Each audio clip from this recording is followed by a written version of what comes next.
things that we've been through. Life is better with you. Hey guys, I'm Brian. And I'm Allison. And this is Our Life in Front of the Bleachers. Well, we're very fortunate to have a guest with us tonight. And, as a coach for many years, you try to do your very best to never say you have favorites.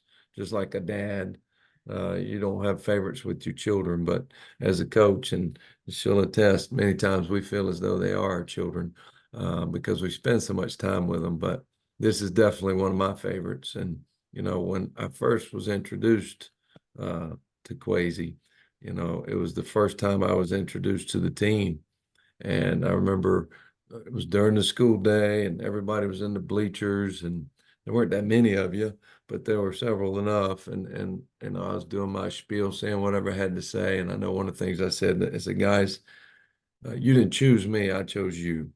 And I said, I want to figure out who's the hardest worker amongst you. And everybody pointed at this guy that was kind of in the back row. So I was like, well, Jeebus, how you the hardest worker sitting in the back? So I said, all right, what's your name? And I couldn't quite hear. So all I heard was what I recognized because I'd coached at Quincy at my last school. So I said, I heard Quincy. So Quincy, come on down, right? You remember that? You remember I that? do. So I got them all. I got you down there on the floor, and I said, "All right, let's do this." And you were in your JROTC fatigues. You were in all your apparel there. You had your boots on, everything. I was like, "Gee whiz, I didn't mean to pick him and do this, but you just did a simple line drill." And I said, "Go," and you did it. And we counted, and I don't know what you got in the span of time it was. And I said, "All right, that's great, but you're not going to be able to do it by yourself." I said, "Look at all them people in the stands." I said, "Now you guys have got to encourage him. You got to get fired up about it." And let's see. And invariably, we did the same exercise. You did two or three more. So, what were your first impressions? I don't claim to know anything that was going on before I got there. All I cared about was that point onward. But I'm sure it wasn't easy coming from where you were. But tell us about that first time when you got a new coach and being in a setting where it hadn't been real successful. What were your experiences and thoughts? I think like the feeling everybody kind of had was just like a little bit excited. That was for my class. I would be our third coach on varsity. You would be our third person there. I know I didn't know much about you at all. There was like some guy that was at Topsail, and I was like, oh, I don't know how good Topsail is. I don't know how good he's gonna be. Like he coached a little while ago, so there was like some excitement, some just like not sure what to expect. So going to the meeting, I was really just trying to just listen and just try to find out like who you were or what kind of coach you are. So I was definitely intrigued and locked in. And then when everything happened with you calling me up and go down there, you asked my name. I was by that point I was already bought in. You already gave the speech about building the program up and what's going to change and where you want everything to go. So I was already bought in by that point. Well, you don't change the culture with one person. You change the Mhm. culture with people, and you have Mhm. to do it with the most influential. And when people immediately called you out, albeit the situation at the school wasn't real good, and I Right. don't know that the culture was real strong either, because It I was know not. that first year we ended up with 38 kids in the program, and Mhm. as you recall, we had some really close games. We lost 5 games that year by a touchdown or A less. touchdown. And Mhm. one of them was to the state champions from the year before. And we were right there with them. And, the power of belief, I think, may have kicked in then, but you had a lot to do with that. But there was a lot of adversity that year for our team because of Mhm. Hurricane Florence, when Mhm. that came in. So what do you recall about the adversity associated with Florence? That was tough kind of because it was so close to home and my mom works for Department of Social Services. So I remember that week of practice like, I think we're gonna practice this day. I'm not sure, and the school schedule is kind of wonky, but I know, like for me personally, my siblings and I had to go with my mom to the shelter at West Brunswick. So we stayed there for like a week and a half. So like getting firsthand experience with, people that needed to be in the shelter was really eye-opening. And then when we were finally able to come back, learn about all the guys that were directly affected by that. I mean, it was definitely devastating, but I feel like that brought the team a lot closer in a lot of ways because, for kind of forced guys to lean on each other or open up a bit about things that they needed. And I think for the team that really meant a lot for you. Show like you showed that you really cared. Football, of course, is a big part of, what you do for us, but it's about much more than that. And that's not really something we experienced, or at least I haven't experienced, in those years before you got there. So, yeah. Well, I think sometimes, when you take a high school setting, kids are Hmm. looking for anything to attach that's positive. Hmm. And, you know, positive in a football sense is usually associated with winning. And we Hmm. weren't capable of winning then. We won a couple games, Hmm. but we could have won a lot more. There's no doubt because we were close. But I don't think we measured our success based on our record that year. I thought what you did as a leader and some of your other fellow teammates of being able to, get people in that off season to say, it's turning. If we can do the right things, we can get over the hump and really get after it and start making a difference here. And I look back on it and it was like a blur because it went so fast because I was introduced, I think, in like April, and Hmm. then it was like week 3, Florence hit. And then Yeah. we're down for 2 to 3 weeks, and then we come back. We got to play a game within a couple of days, and it's like, wow, this thing's going real fast. And as you Hmm. recall, we had to play 3 games in the span of 7 days, which Yes. makes no sense to me, even in Crazy. respect. That's dumb for hurting people. Hmm. And surely you did get hurt in one of those games on a Tuesday night, Yes. as I recall. You got a concussion, but that was a tough year, just through Hmm. and through, and just dealing with all the other adversity goes with it. But what do you recall about those times, Al? You remember the first time you were able to meet some of these kids at the new job? Yeah, but I just remember Crazy being so quiet and soft spoken and but always so sweet. And but no, the hurricane definitely did a number. I know during that time coach was on the phone, texting you guys, making sure everybody was okay, making sure where you guys were, just touching base with you guys, making sure that he stayed connected with you the whole time that we Hmm. were gone.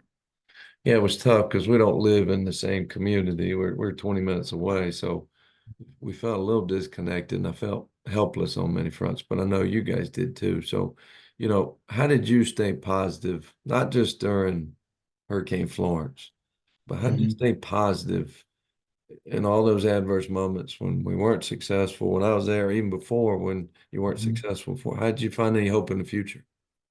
I think, like my home situation wasn't always the best, and a lot of people can relate to that, but I was really blessed to have a really, really, really great mom. And seeing her go through things, but seeing her attitude never be down. I've never, in my 22 years of living, ever heard her complain or be like, this is too much. It was always about more than her. So, being blessed to have that example, it kind of just naturally like, oh, well, this is just the way you kind of go about things. So some things that, I had to go through or just stuff in my life, it's almost like I never even almost think about the negative so much because I've had a great example of how to positively, work through things. And if they are challenging, may fail over and over again, or some stuff is to the point where it is like, okay, this is a lot. I'm going through this, knowing that, I have her to lean on and ask questions to, and then, eventually getting introduced to you and so many other people to lean on. I think that was a huge part in how I was able to, work through some adverse times. Well, I mean, uh, every teenager goes through it where they have a crossroads. They Hmm. kind of, and I'm sure there was that moment you can have some recollections of maybe when you had choices that they weren't great and you chose to eventually not go that route. Yes. So there are a lot of kids that way, but you would put a lot on that with mom and some of those Hmm. other figures in your life that were able to do that. But you went above and beyond because you were borderline perfectionist.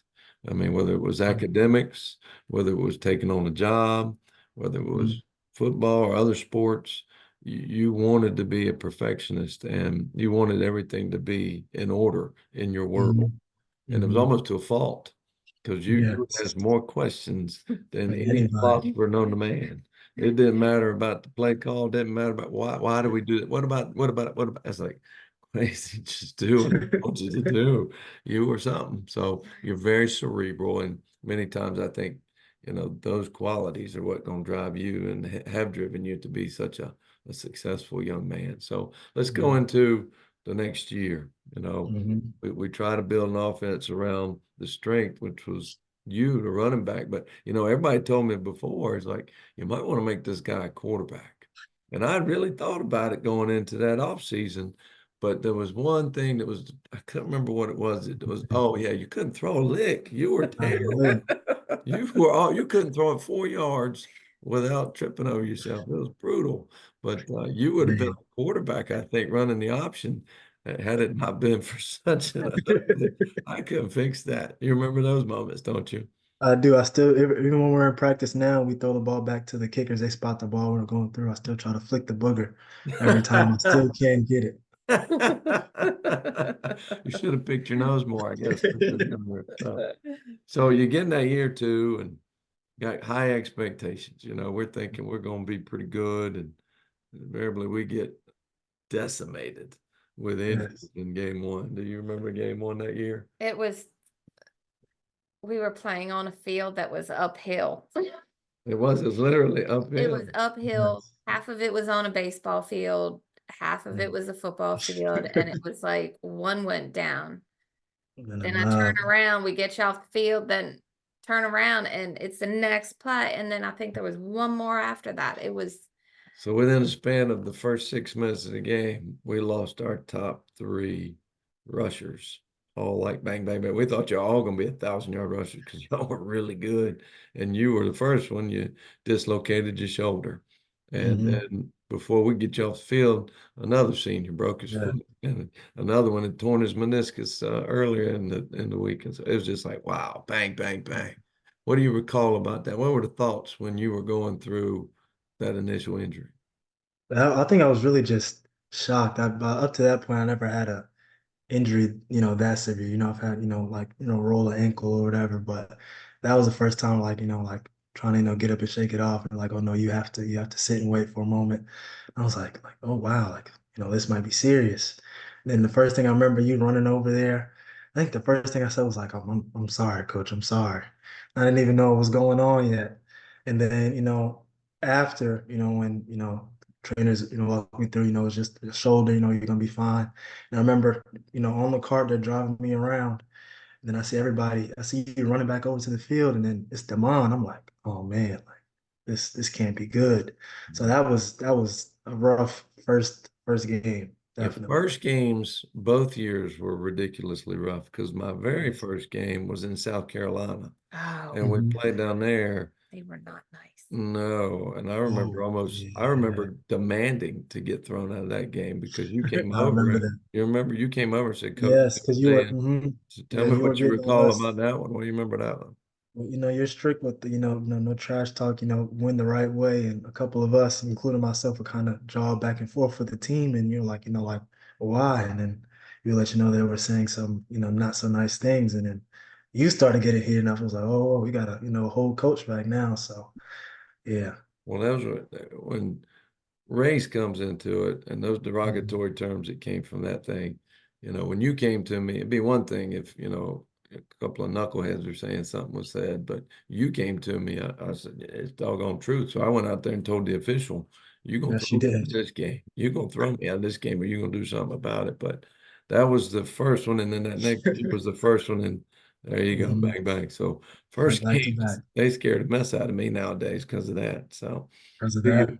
you rehabbed the shoulder for about a month. Hmm. You were able to make it back, and we were excited to have Yes. you back. And you had a first quarter to remember now. I think you scored like 3 or 4 touchdowns in the Yes, quarter. best first quarter of my life. It was your last first quarter of It your was the life last too, first because quarter. Yes. second quarter hits, and another kid doesn't get a block, and there you go, you break your ankle. So that Yes. was one of the most difficult moments that I remember as a coach because you'd worked so hard to get back to that. We'd done camps in the summer to try to get you to the point where you could be a college recruit.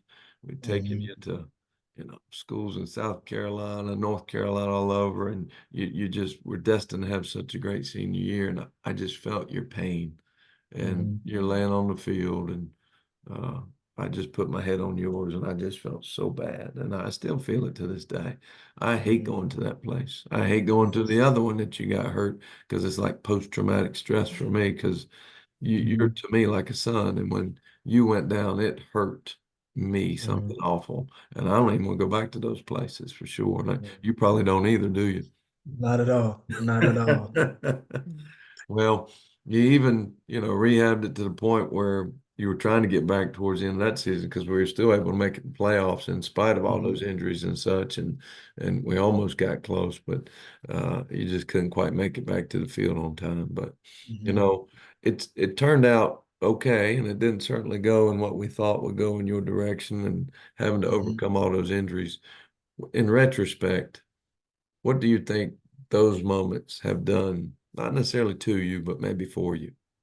I think it really, really gave me a lot of, perspective because, of course we were all so excited for that year. And I was excited for, how I could, contribute to the team and help. And I know that our whole senior class, we grew up together knowing this is our last year playing together. We were so focused on what we can do on the field, after getting hurt and after, I go through that initial wave of Plum disease, poor little me, being able to see like the team, like, not be like, oh, it's over. Like, they fight each week, and eventually making it to the playoffs, win some close games, lose a couple close games, but, still fight through that point and still make it there. That was probably a great time for me to just sit back and be like, I can contribute in many more ways than just on the field, was trying to help coach, I'm hobbling around the field or mentoring guys or just, the presence of alone, knowing that someone cares for you can encourage other people. So that really helped me grow a lot. I don't think I would have been able to,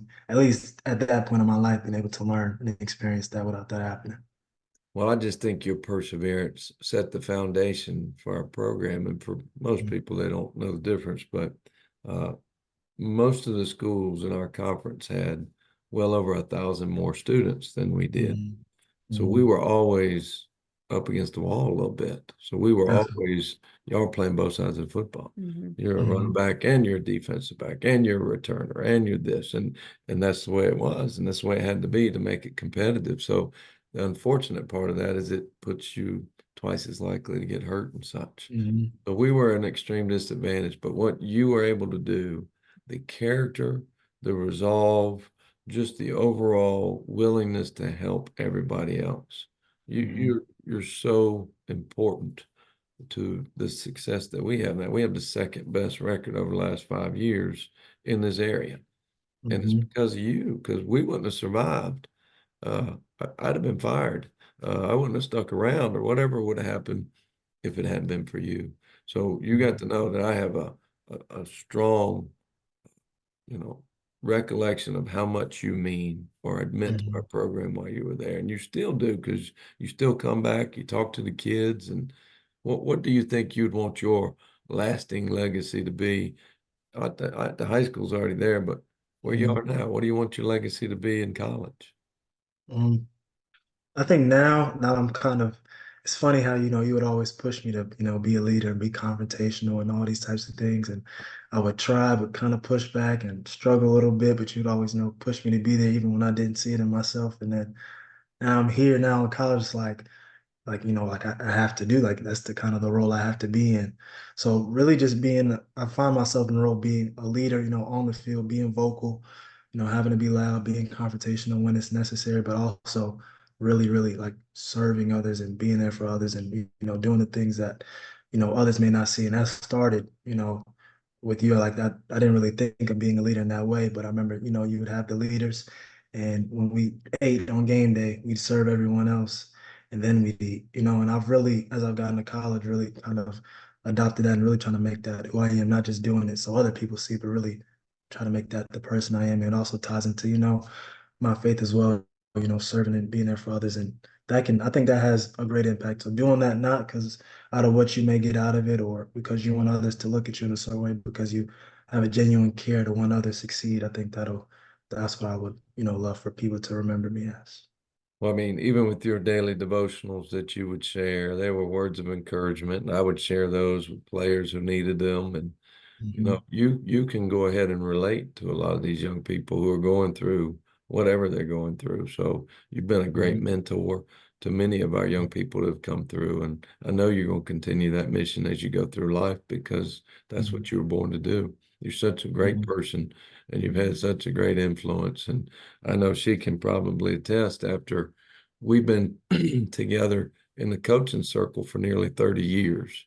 And when she says you're one of her favorites, and when I say you're one of our favorites, You're one of boy, our favorites. yeah, man, you've reached an accord that not very many people have, because it's usually one or the other, not both. the So other. you wanted both of her. I've So worked with them too.